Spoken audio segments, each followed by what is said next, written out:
Hi, this is Dr. Gregory Sadler. I'm a professor of philosophy and the president and founder of an educational consulting company called Reason.io, where we put philosophy into practice. I've studied and taught philosophy for over 20 years, and I find that many people run into difficulties reading classic philosophical texts. Sometimes it's the way things are said or how the text is structured. But the concepts themselves are not always that complicated, and that's where I come in. To help students and lifelong learners, I've been producing longer lecture videos and posting them to YouTube.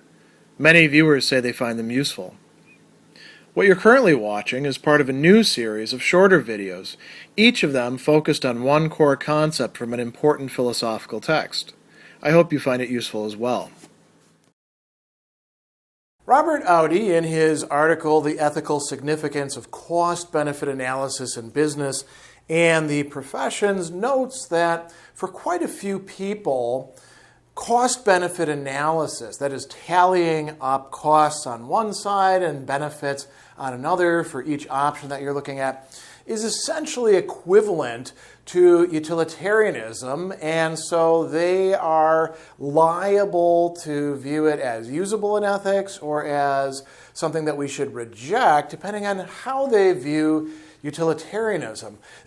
He is going to argue in the article that it's of use in other moral theoretical approaches as well, but he begins by talking about utilitarianism, which makes perfect sense given that the framework itself is going to be understood in this way. And so this is happening in the very first section of the work, and he's going to say utilitarianism is in a good position to use in illustrating this. So this is typically when we will bring cost-benefit analysis up, whether it's in a regular ethics class or a professional ethics class, whatever sort it happens to be. For example, business ethics, which is something that he's talking about here. And he says that in its most common hedonistic version, utilitarianism says in rough terms there's only one thing good in itself, namely happiness, including the absence and presumably the reduction of suffering. And here's the moral principle. The supreme moral principle should be that an act is right if and only if it contributes at least as favorably to the proportion of happiness to unhappiness in the relevant population as any available alternative. So what does it actually mean? Well, in practice, you look at the different options available and you try to think about what the outcomes are likely to be, and you try to choose the one that maximizes positive outcomes and minimizes negative outcomes for all the people who are affected. And there's a few other things in there in the classical utilitarian view, like each person's happiness counts just as much as everybody else's. And so Audi says that, a lot of people would actually see this, as he says, as a kind of ethics by cost-benefit analysis. So what is really distinctive to utilitarianism? Well, you're doing cost-benefit analyses as an integral part of deciding what the right thing to do is, the good thing to do, given the different alternatives. And you can do this for specific cases, and you can do this for general policies, and you can do this even, thinking about human nature in general and what it is that we tend to like and dislike, and make fairly general statements about this. And this is what the classical utilitarian philosophers like Jeremy Bentham and John Stuart Mill and Henry Sidgwick and others ended up doing. So how do we actually do this cost-benefit analysis?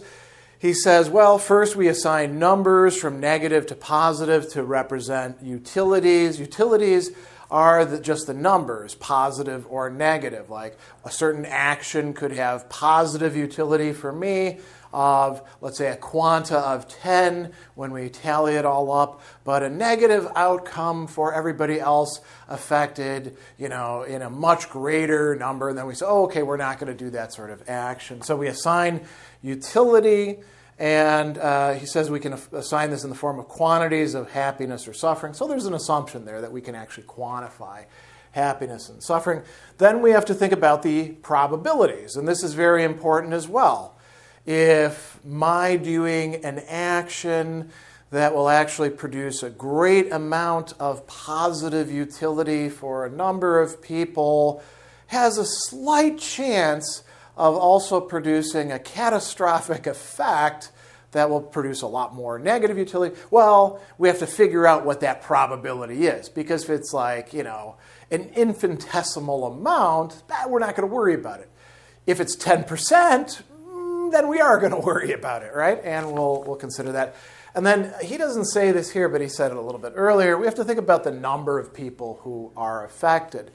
So if I can engage in an action that has negative utility for me, but it's just kind of a mild irritant, it's not ruining my day, and it can make a whole bunch of other people happy, that whole bunch of other people, because each of them matters as much as I do, it's going to outweigh my negative utility and with their positive utility. So this is how we do cost-benefit analyses. And you can do this in terms of money as often is the proxy, but you can do it also in terms of quanta of pleasure or pain, as Jeremy Bentham attempts to do. We have all sorts of other ways of trying to measure this as well, but we do have to assign numbers. That's what's really central to this. And then he's going to talk about, well, what does a utilitarian do? You could think of it as selecting the option with the highest positive utility. But what if you don't actually have positive utility? Well, then you choose the one that has the lowest negative utility. If you're on a scale, however far down the scale is, pick the best option, best being the one that, is most likely to have the better proportion of positive outcomes over negative outcomes. And he gives you some examples here about like a whistleblowing case. A professional in an architectural firm finds materials being used, which is not as good as the contract calls for. So we have a really nice, juicy, and hopefully not too commonplace sort of situation here. He says, we can actually tally this up. You can read the article itself to see how he does that. And the two options are to divulge the information or just continue on with business as usual. And, in this case, the architect actually has, two negative outcomes, but finds that, the continuing as usual is preferable for them. And we can say, well, that's not good. That's going to discourage whistleblowing, right? But we can monkey around with the numbers and produce situations that are conducive to promoting whistleblowing, right? Now, he does make two interesting points that he wants to stress. One is that the outcome values can vary from option to option. So, for example, in the architect case, getting fired is one of the possible negative outcomes, right? And it can be valued in terms of positive or negative utility, in this case, negative utility, differently in the situation. So getting fired because one actually did the right thing might not be as painful as just plain old getting fired when you've been loyal, in quotes, to the company, loyal to the company by not divulging that they're actually doing the wrong thing. So as he says, the context of the outcome may affect its value. And then he says, a second thing is, a value can be assigned to anything its users value as part of their happiness. So there may be some things that we as sort of reasonably well-grounded, morally developed individuals might say that's kind of negligible. But if that figures into somebody else's happiness, from a utilitarian perspective, you actually need to take that into account, right? And he says, there's constraints on this kind of analysis. We have to be considerate of what is actually of value in these cases. And he also goes on to say, listen, we also do have to choose the lesser of two evils in many cases. We don't actually need to introduce that as a rule because that would make things a bit more complex according to him. So we go on and we find that he says that, and this shows you the scope of utilitarianism, these examples that he's provided, medical examples, architectural examples, show how utterly general the cost-benefit framework can be. You can use it for medical and moral decisions, for example, as well as for commercial uses. In purely commercial cases, we substitute profit for happiness or whatever value determines one assignments of values to outcomes. The framework may be applied in the same way, right? We can use this for just about anything. You could use this for personal decisions. You could use this for governmental policy making. That's why we teach utilitarianism in basically every ethics class. It doesn't mean that everybody has to become a utilitarian, but it's certainly an approach using cost-benefit analysis that is incredibly widespread and for a lot of people quite intuitive. Now, he goes on and he says two other things that I think we need to take stock of. One is, and he uses the word appearance here, right? That should raise some alarm bells for us. He says the procedure has the appearance of being scientific, except for the assignment of value, and that can be scientific insofar as there are objective measures of happiness and suffering. Now, is there really objective measures of happiness and suffering? That's a big if. There's a lot of discussion out there about how this could possibly work or not work. But he says that, the appeal of hedonism, and utilitarianism in this case is a form of that, is that it appears to offer the possibility of an empirical, objective measure of value. And, there's, as I mentioned, different ways of doing this or conceptualizing this. Now, if we want it to be truly objective, truly scientific, we have to do a lot of research, of course. And this also offers us the possibility of finding out that we were wrong in our original assumptions or assessments about things. We have to actually go to people and say, well, what do you like? What do you dislike, right? The second thing that he says, and I find this a little bit unconvincing myself, but you'll have to think about this in light of what you know about John Stuart Mill's qualitative utilitarianism, is he says that you might think that a qualitative utilitarianism like John Stuart Mill's cannot use the cost-benefit framework as described above because it is quantitative, but this would be a mistake.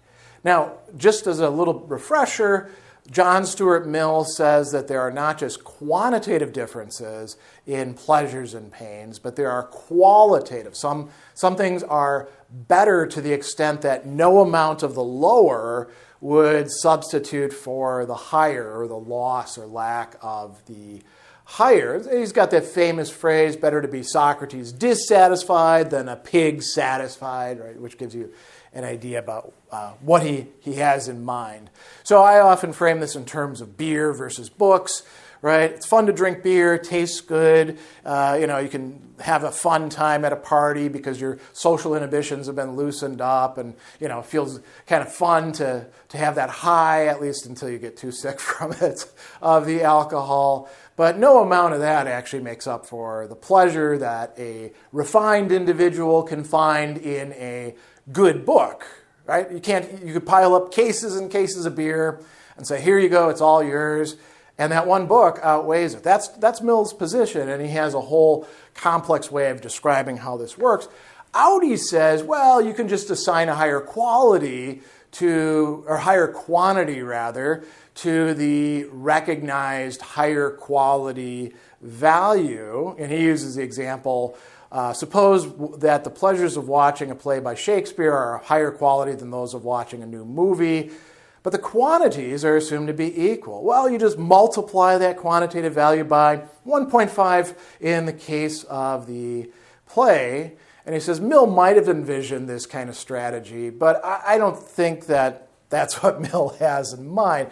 So this could still be a potential problem for utilitarianism. I will say this, though. Mill thinks that if the pleasures are on the same level, right, one kind of beer versus another kind of beer, or beer versus wine, or beer versus a soda or coffee, well, then you can use quantitative utilitarianism to talk about it. It's only when there's radical differences in quality that you're posed with an issue. So this is part of what Audi says about utilitarianism in the very start of this article. He also talks about problems or critiques that can be made, but we're going to put that off for a moment. It's enough just to understand why utilitarianism is almost the same thing. It's, in many people's minds, identical to cost-benefit analysis in ethics.